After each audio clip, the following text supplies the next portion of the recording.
পৃথিবীর সবচেয়ে বড় হিরো হচ্ছে বাবা। সেই বাবা যখন অন্য জায়গায় ভাবে চোখের পানি ফেলে দেয় তখন আসলে আর থাকার বলারও কোনো কথা থাকে না বা বোঝানোরও কোনো কথা থাকে না। তাই ভাইরালের এই দুনিয়ায় কোন ভিডিও ভালো লাগবে আর কোন ভিডিওতে ভিউজ বেশি হবে এই সমস্ত জিনিস নিয়েই আমরা দেখি। আর আমার এই ছোট্ট চার দেওয়ালের মধ্যে মাথার উপরে অনেকগুলো বেয়ার স্টার শুয়ে আছে, এই সিসি ক্যামেরায় আপনারা দেখতে পাচ্ছেন। আমি রিক্সা চালাতাম চিটাগাঙ্গে আসে, কিন্তু গত 4 মাস আগে আমার পায়ের সমস্যার জন্য আমি রিক্সা চালানো বন্ধ করি। এখন আপাতত এক জায়গায় সিকিউরিটি গার্ডে চাকরি করি, কিন্তু সেটাও চলে গেছে। আমি গত 3 তারিখ ডাক্তার দেখাইছি। ডাক্তার দেখানোর পরে আমার 4টা ইঞ্জেকশন দিয়েছে। 4টা ইঞ্জেকশন দাম 8,000 টাকা। আমি পারি নাই বিদায় একজনের মাধ্যমে আমি শওকতবার কাছে আসছি। সে যদি আমার আর্থিক সহযোগিতা করতো তাহলে আমি ইঞ্জেকশন কটা মারতে পারতাম, একটু সুস্থ হতে পারতাম। আমার একটি ছেলে আর একটি মেয়ে। শওকত বাড়ি থেকে আসার পর আমার ছেলে ফোন দিয়ে বলে, আব্বু সবাই জামা কাপড় কিনছে, আমার একটু জামা কাপড় কিনতে পারা। আমি বলছি কয়েকদিন পরে পাঠাইতে পারো, যা পারি। এখন আমি শওকত ভাইয়ের কাছে আসছি। শওকত ভাই আমার যতটুকু হেল্প পারে করুক, আমি একটু সুস্থ হতে চাই। বিসমিল্লাহির রহমানির রহিম। দেশ এবং প্রবাস থেকে এই মুহূর্তে যারা দেখছেন সবাইকে আসসালামু আলাইকুম। আজকে আমি অবস্থান করছি বাংলাদেশের প্রথম বেওয়ারিশ হাসপাতালে। আমরা আসলে প্রতিদিন চেষ্টা করি আমাদের এই কার্যক্রমের পাশাপাশি এক্সট্রা কিছু ভালো কাজ করার জন্য। তেমনি আজ একজন মানুষ আমার পাশে বসা। আসলে আমরা সবাই ভাইরালের ভিডিও ভাইরাল কার্যক্রমের পেছনে দৌড়াচ্ছি, আননোন কী দেখবো, হঠাৎ করে কি দেখব, এই বিষয়গুলো নিয়ে। কিন্তু আসলে প্রকৃত অর্থে যে নীরবে মানুষের যে কান্না বা অসহায় বেওয়ারিশ মানুষ, তাদের পাশাপাশি যে একদম নিঃস্ব মানুষও রয়েছে, তারই একটা প্রতিবেদন আজকে ছোট্ট আপনাদের কাছে দেখার অনুরোধ রইল। আপনার নাম কি? মোহাম্মদ মনিরুল ইসলাম। মোহাম্মদ মনিরুল ইসলাম। দেশের বাড়ি কোথায়? খুলনা নতুন বাজার। খুলনা নতুন বাজার।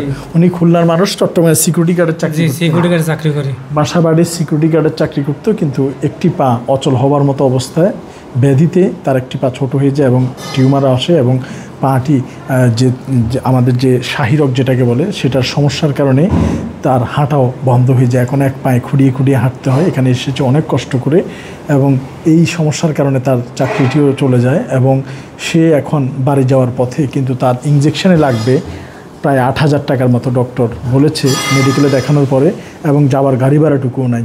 এই রমজানে ওনার জন্য এই বিষয়টি অনেক দুঃসহ হয় এবং আমরা সবাই আছি এই রমজানে শপিং মল, মার্কেট, বিপণী বিতানে কেনাকাটায় কে কাটছে বেশি কিনতে পারে, কি কিনতে পারে, কিন্তু তারও ছোট দুটি বাচ্চা আছে, একটি ছোট্ট ছেলে, একটি ছোট্ট মেয়ে আছে এবং পরিবার তারা অপেক্ষায় রয়েছে। এদিকে বাবার চাকরিও নেই এবং তিনি যাওয়ার মতো অবস্থাটুকু নেই, চিকিৎসা তো দূরে থাক। তাই ওনার চিকিৎসা এবং যাওয়ার জন্য নগদ 10,000 টাকা আমেরিকা প্রবাসী আমার আম্মু এবং ঢাকার জুএনটির স্পন্সর আমরা তুলে দেব। দেওয়ার আগে যদি ওনার সাথে একটু কথা বলি, ওনার চোখের অশ্রুর দিকে আসলে তাকালে আমাদের খুবই খারাপ লাগে। আমাদের হাসান ভাই রেফার করেছে, আমরা বিষয়টি দেখেছি এবং দেখে আমাদের কাছেও খারাপ লেগেছে। আপনার দেশের বাড়িতে এটা একটু নেন। দেশের বাড়িতে বরিশাল নাকি? খুলনা নতুন বাজার স্যার। খুলনা নতুন বাজার। জি স্যার খুলনা নতুন বাজার। আমি রিক্সা চালাতাম চিটাগাঙ্গে আসে, কিন্তু গত 4 মাস আগে আমার পায়ের সমস্যার জন্য আমি রিক্সা চালানো বন্ধ করি। এখন আপাতত এক জায়গায় সিকিউরিটি গার্ডে চাকরি করি, কিন্তু সেটাও চলে গেছে। আমি গত 3 তারিখ ডাক্তার দেখাইছি। ডাক্তার দেখানোর পরে আমার 4টা ইঞ্জেকশন দিয়েছে। 4টা ইঞ্জেকশন দাম 8,000 টাকা। আমি পারি নাই বিদায় একজনের মাধ্যমে আমি শওকতবার কাছে আসছি। সে যদি আমার আর্থিক সহযোগিতা করতো তাহলে আমি ইঞ্জেকশন কটা মারতে পারতাম, একটু সুস্থ হতে পারতাম। আমার একটি ছেলে আর একটি মেয়ে। শওকত বাড়ি থেকে আসার পর আমার ছেলে ফোন দিয়ে বলে, আব্বু সবাই জামা কাপড় কিনছে, আমার একটু জামা কাপড় কিনতে পারা। আমি বলছি কয়েকদিন পরে পাঠাইতে পারো, যা পারি। এখন আমি শওকত ভাইয়ের কাছে আসছি। শওকত ভাই আমার যতটুকু হেল্প পারে করুক, আমি একটু সুস্থ হতে চাই। দেশবাসীর কাছে কোনো চাওয়া আছে? না, দেশবাসীর কাছে আমার কোনো চাওয়া নাই। আমি আপনার কাছে শুধুমাত্র চাওয়া, আমি আপনার অনেক প্রশংসা শুনছি। আমি আর যে কিমরিয়া সাহেবের একটা অনুষ্ঠানে আমি আপনাকে দেখছি, আপনি বলছিলেন যে আমি কবে যে নতুন জামা গায়ে দিয়েছি আমি জানি না, কিন্তু স্যার আমার জীবনে আমি যে কবে নতুন জামা গায়ে দিয়েছি স্যার আমি নিজেও জানি না স্যার। এই জন্য আপনি আমাকে একটু সহযোগিতা করেন, আমি যাতে ইঞ্জেকশনটা একটু মারতে পারি। আচ্ছা, কবে নতুন জামা কিনছেন আপনিও জানেন? আমিও জানি না স্যার, আমার জীবনে আমি কবে যে নতুন জামা পরছি আমি নিজেও জানি না স্যার। আপনার একটা অনুষ্ঠান আমি শুনছিলাম। আর এখন আপনার এই যে বাচ্চাদের বয়স কত? 7 বছর আর 5 বছর। ছেলের বয়স 7 বছর, মেয়ের বছর 5 বছর। আচ্ছা, ওরা আপনার জন্য অপেক্ষা করে আছে? জি, আমার জন্য। আপনার এই অফিসে আসার সময় 2বার আমার ফোন দিছে। ফোন দিয়ে বলে, আব্বু সবাই জামা কাপড় কিনছে, আমাকে দেখি জামা কাপড় কিনে দেবে না? তা আমি বলছি, আব্বু কয়েকদিন পরে আমি পাঠাইতে পারি, যত আমার মা বাবা নেই। আমার মা বেরোনো স্ট্রোকে মারা গেছে ডিসেম্বরের 15 তারিখে। আমি টাকার জন্য আমার মায়ের জানাজারটা আমি পড়তে পারি নাই। টাকার জন্য মায়ের জানাজা যেতে পারেন না স্যার, আমি তখন এই চিটাগাঙ্গে ছিলাম স্যার। আচ্ছা, তখন কি করতেন আপনি? তখন আমি রিক্সা চালাতাম স্যার। আচ্ছা, মায়ের জানাজা পান নাই? না স্যার, মায়ের জানাজা পাই নাই স্যার। আচ্ছা, তো এখন এই যে আপনি তাহলে এখন পায়ের জন্য যেহেতু হাঁটতে পারেন না, চলে যাবেন একবারে বাড়িতে? এখন সেটা চিন্তা ভাবনা আছে আমি আচ্ছা, ওইখানে যাই তো কি করবেন জানা নেই? ওখানে ছোটোখাটো দোকান আমার যেভাবে দিতে হবে স্যার, আমার ছেলে মেয়েকে চালাতে তো হবে স্যার। আচ্ছা, এখানে ইনজেকশনে কত টাকার মতো? ইনজেকশনে 7,870 টাকা আসবে। আচ্ছা, 7,800 টাকায় ধরি, আর 2,000 টাকা গাড়ি ভাড়া আপনার যাওয়ার বাড়িতে। আমরা আপনাকে 10,000 টাকা দিয়ে দিচ্ছি। হ্যাঁ, যিনি দিয়েছে আমেরিকা প্রবাসী আমার আম্মু এবং ঢাকার জয়েন্টে, ওনাদের জন্য দোয়া করবেন। অবশ্যই স্যার, অবশ্যই। জি, ধন্যবাদ জানাচ্ছি আমরা আমেরিকা প্রবাসী আমার আম্মু এবং ঢাকার জুএনটিকে, ওনাদের স্পন্সরে আমরা আজকে ওনাকে নগদ 10,000 টাকা তুলে দিব। আমরা টাকাটা ওনাকে দিচ্ছি। 1 2 3 4 5 6 7 8 9 10, এখানে 10,000 টাকা আছে। এই টাকায় উনি চিকিৎসা করাবে নাকি বাড়ি যাবে নাকি বাচ্চাদের জন্য কি কিনবে আমার জানা নেই, এবং দেশবাসীর কাছে ওনার কিছু চাওয়ারও নেই। শুধু এতটুকু চাওয়া যে এইরকম প্রতিবেশী মানুষগুলোর প্রতি আমরা যাতে একটু যত্নবান হই, কারণ প্রত্যেকটা মানুষ, তার সন্তানেরা, তার বাবা হচ্ছে একটা পৃথিবী তার কাছে, তাদের কাছে তাদের বাবা হচ্ছে একটা পৃথিবী। পৃথিবীর সবচেয়ে বড় হিরো হচ্ছে বাবা। সেই বাবা যখন অন্য জায়গায় এভাবে চোখের পানি ফেলে দেয়, তখন আসলে আর থাকার বলারও কোনো কথা থাকে না বা বোঝানোরও কোনো কথা থাকে না। তাই ভাইরালের এই দুনিয়ায় কোন ভিডিও ভালো লাগবে আর কোন ভিডিওতে ভিউজ বেশি হবে, এই সমস্ত জিনিস নিয়েই আমরা দেখি। আর আমার এই ছোট্ট 4 দেওয়ালের মধ্যে মাথার উপরে অনেকগুলো বেয়ারিস্টার শুয়ে আছে, এই সিসি ক্যামেরায় আপনারা দেখতে পাচ্ছেন।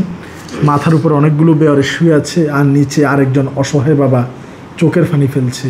তাই পৃথিবীর যত সন্তানেরা আছে, আপনারা এই ভিডিওটি যদি দেখেন, আপনারা শেয়ার করবেন, আপনাদের সন্তানদেরকে দেখাবেন, আপনাদের বাবাদেরকে দেখাবেন যে একজন বাবা, সে যখন যদি এখান থেকে যাওয়ার সময়, আমি জানি না সে ইঞ্জেকশনগুলো ঠিকমতো নিবে কি না, কিন্তু সে যদি ইঞ্জেকশনের টাকা দিয়ে ছোট বাচ্চা দুটার জন্য যদি কোনো জামা কিনে ফেলে, তাহলে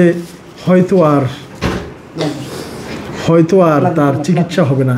কিন্তু আমার এখানে আশপাশে যদি দোকান থাকতো, আমি ওনাকে নিয়ে যেতাম, কিন্তু অনেক রাত, আমি পারছি না। আমি তারপরেও চেষ্টা করবো ওনার নাম্বারটা নিয়ে যোগাযোগ রাখার জন্য।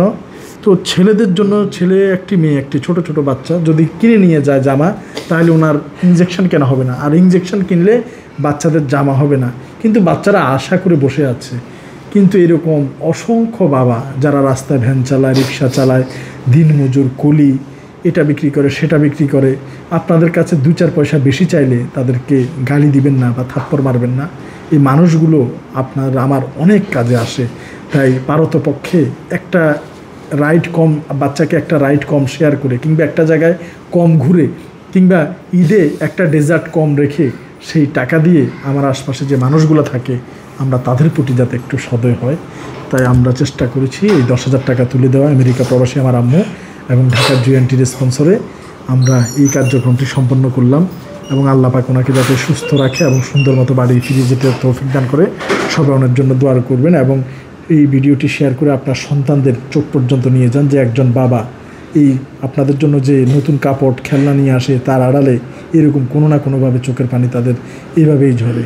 আল্লাহ পাক আমাদের সবাইকে, প্রত্যেক মানুষের পাশে, যার যার প্রতিবেশীর পাশে দাঁড়ানোর তৌফিক দান করুক। ধন্যবাদ সবাইকে। বাংলাদেশের একমাত্র বেয়ারিশ হাসপাতাল থেকে বিদায় নিচ্ছি। আসসালামু আলাইকুম রহমতুল্লাহ বারাকাতুহু।